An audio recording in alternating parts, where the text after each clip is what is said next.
All right, let's get into some bracket breakdowns. It's one of the hosts of the Eye on College Basketball podcast, Gary Parrish. If you're filling out that bracket, pay close attention here, although Gary told me off camera maybe his bracket is not historically the one to follow, but still, at the same time, maybe we get some luck this year. Gary, let's start with the South region. The overall tournament 1 seed is here in Alabama. Walk us through your thinking for the South region and who is the last team standing. Well, I'm obviously going to have Alabama advancing out of that round of 64 game and advancing to play Maryland. Now, Maryland, West Virginia could obviously go either direction. That's the root of most 8-9 matchups, but I will take the Terrapins to advance to play Alabama in the round of 32. San Diego State, Charleston is a fun 5-12 matchup, but I actually think San Diego State is underseeded here. Charleston, incredible story, a whole bunch of wins, but not a lot of substance to the resume. So I'm going to take San Diego State, the Mountain West Conference champions and Mountain West Conference tournament champions, to advance, get past Charleston, and I'll have San Diego State playing Virginia in the round of 32.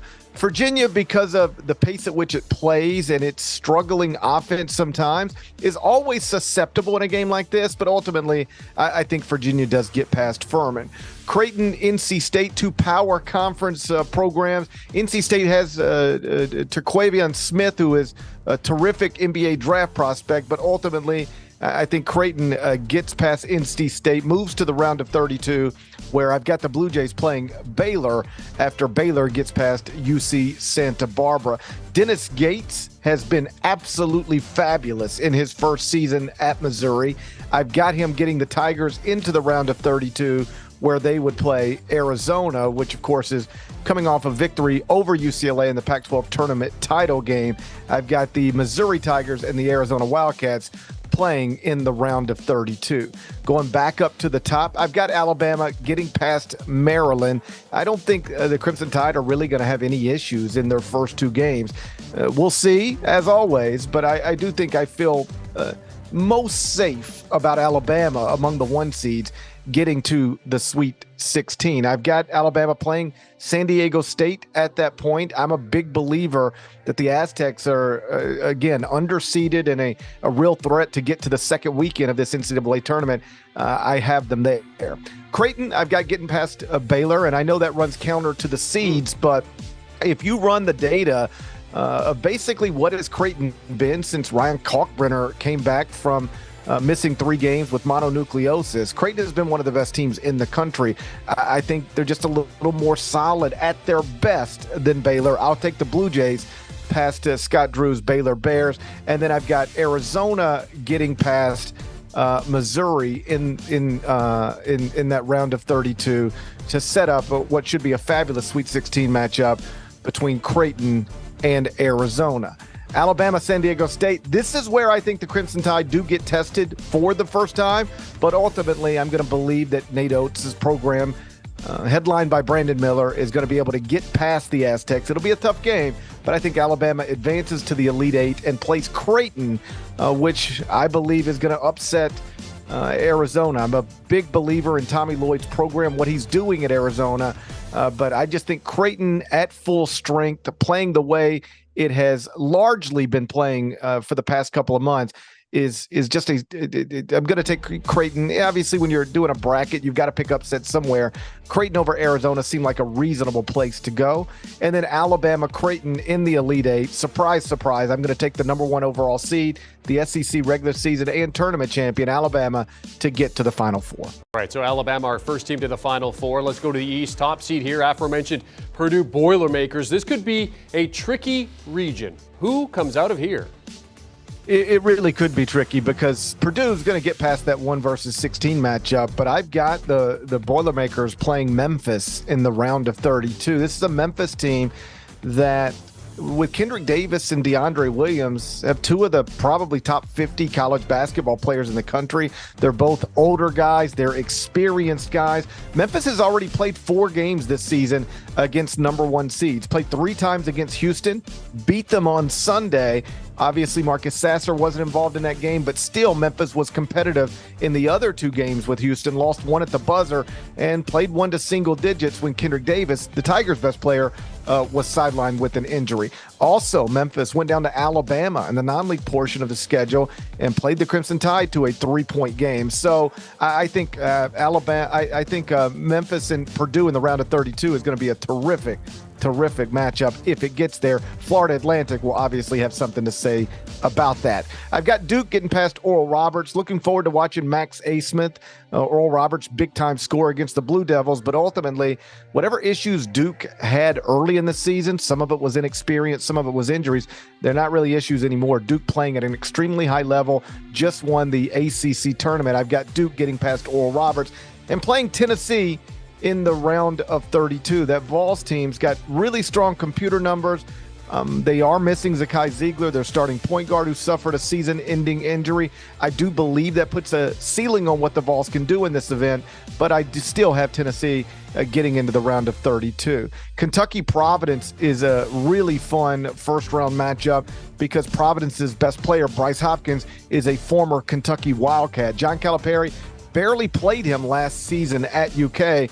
Ed Cooley has thrown him to the top of the rotation, and he has been fabulous, one of the best players in the Big East this season. I've got Kentucky winning that game, but I do believe it'll be competitive. I've got Kansas State over Montana State. I talked earlier about what Dennis Gates has done at Missouri.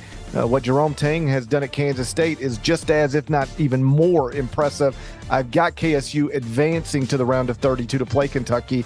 And then at the bottom, I'll take USC in a slight seed upset over Michigan State. And then I've got Marquette. This Vermont team is good, but Marquette has been excellent all season. Outright Big East champs, Big East tournament champs. I've got Marquette playing USC in the round of 32. Like I mentioned, this Purdue-Memphis matchup, if it materializes, is really terrific. I promise you, Memphis is not going to blink, even though it will be an underdog in playing a number one seed. Ultimately, I do think Purdue wins the game. Zach Edey is just so tough to deal with, and Memphis, if it has a weakness, is probably at the 5. But still, that Memphis-Purdue game could really, really be a slugfest. I've got Duke getting past Tennessee. Tennessee is not a team that I've ever thought was truly a Final Four contender, even though the defense is great and the computer numbers are strong. It is mostly because of an inconsistent offense, and without Zakai Ziegler, that offense is even more problematic. So I think Duke gets past Tennessee to set up a Sweet 16 matchup against Purdue. I've got Kansas State over Kentucky, and that'll obviously be a terrific, fun game. You've got great players on each side. Oscar Tshiebwe, Cason Wallace at Kentucky, Marquise Noel, Keontae Johnson at Kansas State. I think Kansas State wins a close game there, set up a Sweet 16 matchup with Marquette. Again, you're reigning Big East tournament champions and Big East regular season champions. We go back up. I've got Purdue getting past Duke, but I promise you this is one of the Sweet 16 matchups I struggle with the most because Duke is playing as well as anybody in the country right now. The 5-star freshmen who maybe weren't giving the Blue Devils big minutes, impactful minutes early in the season are starting to perform at a higher level. John Shire looks more comfortable. His team looks more comfortable. I won't be surprised if Duke beats Purdue there, but I will take Purdue to get past the Blue Devils, and I've got them playing Kansas State in the Elite Eight, which would clearly be an incredible story, given that the KSU Wildcats were picked to finish last in the Big 12 in the preseason with a first-time Division I head coach. Ultimately, I think Kansas State's dream season ends right there in the Elite Eight. I've got Purdue advancing past Kansas State. So on that side of the bracket, 2 number 1 seeds, Alabama and Purdue playing in Houston in the Final Four. I know Jerry Palm's probably pretty happy to see that. Certainly Purdue making it to the Final Four. Boilermakers fans will certainly be happy. Canadians will be happy as well with the Canadian Zach Edey, of course, one of the top Boilermakers contender for Player of the Year. Well, I know Jerry Palm's going to be happy seeing Purdue get to the last 4. Canadians, too, because Zach Edey, of course, contender for Player of the Year. Canadians will certainly be following the Boilermakers. Gary, let's go over to the Midwest. Houston trying to shake off that failure to win the American by trying to breeze through here. But what other teams can thwart that plan, and who makes it to that Final Four? Well, there are multiple teams in this region that can create possible problems for Houston, especially given we don't know the status of Marcus Sasser's groin injury. He left Houston's semifinal game in the AAC tournament after collapsing to the court, did not play in the championship game against Memphis. I suspect he'll be ready to go when it's time for Houston to open this tournament against Northern Kentucky, but will he be 75%, 80%, 100%? Right now, that is a big question mark hanging over the Midwest region. Either way, I don't see Houston having any problems getting out of the round of 64. And I've got Houston playing Iowa in the round of 32 after Iowa beats Auburn. But this is a weird situation, Jeremy. Keep an eye on it. Auburn getting as a 9 seed to play its first round game in Birmingham, Alabama. You can assume Auburn fans are going to fill that arena, gobble up tickets. It won't be surprising if Auburn beats Iowa in that game. And then, of course, Houston as a 1 seed would be playing a de facto road game against the Auburn Tigers in Birmingham. But again, I've got it Houston, Iowa.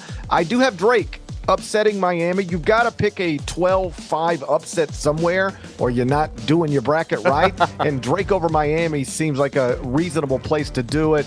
That's a Drake team that is playing like a top 10 team in America, according to some metrics over the past few weeks. I'll take Drake over Miami there, and then meeting Indiana. I got Indiana getting past Kent State, Indiana in the round of 32 against Drake. Moving down, I've got Iowa State over the winner of Mississippi State and Pitt.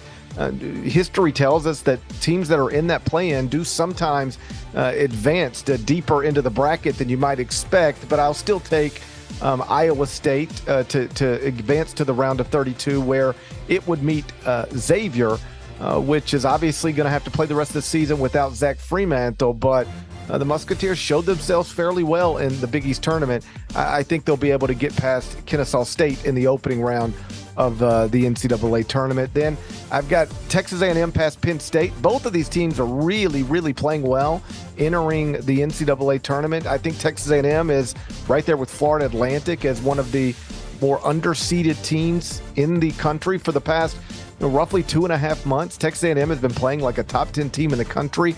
They just did damage to their resume early in the season. That's why they're a 7 seed. But I think they're much better than that. I've got them getting past Penn State and meeting Texas in the round of 32. Texas should have no problems with Colgate. Every once in a while, you'll get a 2 seed getting a scare in the first round, but I don't think it's going to be in that Texas-Colgate game. Back up to the top, I've got Houston getting past Iowa. I don't think the Cougars will have many issues there as long as Marcus Sasser is healthy and available to go. I've got Indiana over Drake, and that would obviously set up an incredible matchup between Kelvin Sampson and the school that once fired him for NCAA violations. Lower, I've got Xavier getting past Iowa State and setting up a game with Texas A&M, which I do have upsetting the University of Texas. And if it does go down that way, you can reasonably expect that the Texas coaching search will open up.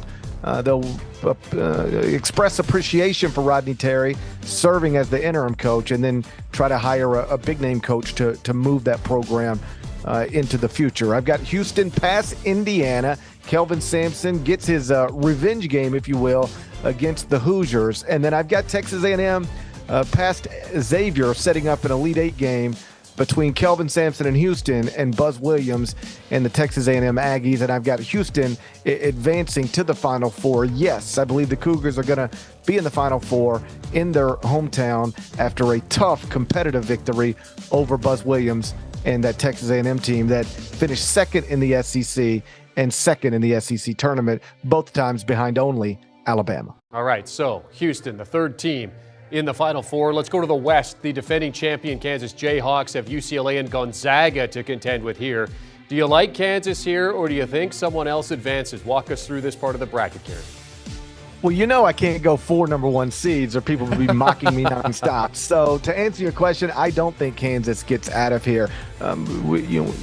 Kansas has announced that it expects Bill Self to coach in the NCAA tournament this week, but Bill was just released from the hospital on Sunday after having multiple stents inserted, and so we'll see if he's up to that task. But at this point, I'll assume, based on what Kansas has announced, that Bill Self will be on the sideline for the Jayhawks. Either way, whether it's Bill Self or Norm Roberts, Kansas should have no problems getting out of the round of 64. I've got them there playing Arkansas after Arkansas presumably beats Illinois in the first round. I've got VCU upsetting St. Mary's in another 12-5 upset. VCU did some damage to its resume early. The Atlantic 10 didn't give it many opportunities to get quality wins. That's why the Rams are a 12 seed. But that's your outright A-10 champs and A-10 tournament champs. That's a good basketball team that really causes issues on the defensive end of the court, creates turnovers. I've got VCU getting past St. Mary's. VCU playing UConn in the round of 32.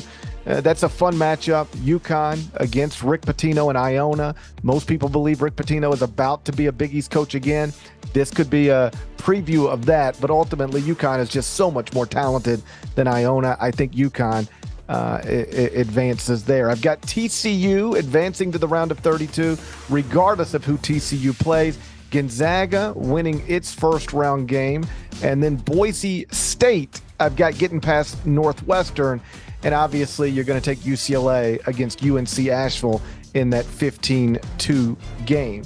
You go back up, that Kansas-Arkansas game should be a lot of fun. Two terrific coaches there, but I do have Kansas advancing past the Razorbacks and getting to yet another Sweet 16 under Bill Self. I've got UConn getting past VCU, and then Gonzaga over TCU and UCLA over Boise State. And so the Sweet 16 we're going to get out in Las Vegas, if it goes like this, is really, really star-studded. Some big-time brands. Kansas and UConn, this is where I think the reigning national champions dip out of this tournament. You know, based on the KenPom numbers and other advanced metrics, even though Kansas is a 1 seed and UConn is a 4, if those two teams played in the Sweet 16, UConn appears like it would be a favorite in that game over the top-seeded Jayhawks. I've got Connecticut winning that game, and then I've got Gonzaga getting past UCLA. I just think the injury to Jalen Clark that has ended his season is going to be something that is difficult for UCLA to overcome. If not for that, I might have UCLA in the Final Four. Because of that, I've got UCLA going out in the Sweet 16 to Gonzaga. I've got UConn over Gonzaga in the Elite Eight, which means I've got UConn in the Final Four with Alabama, Purdue, and Houston. 1 seeds and a 4 seed. Yeah, so that takes us to our Final Four. Alabama versus Purdue. The other side, Houston against UConn. I'm going to abbreviate things, Gary. 2 dynamite games in terms of who comes through. You like Alabama to come through and then face Houston in the championship. They are the last 2 teams that are standing. Who is cutting down the nets? I think it'll be the Houston Cougars in Houston, Texas. To win a national championship, what history tells us is typically you got to have a handful of things. You got to have great guards. You got to have a great coach. You've got to have experience on your roster, older guys, and then you need NBA talent as well. Not always, but typically. Houston's got all of that. Marcus Astor and Jarris Walker are both projected first-round NBA draft picks. 4 of the top 5 scorers at Houston are non-freshmen, so this is an experienced team. Kelvin Sampson's a Hall of Fame caliber coach.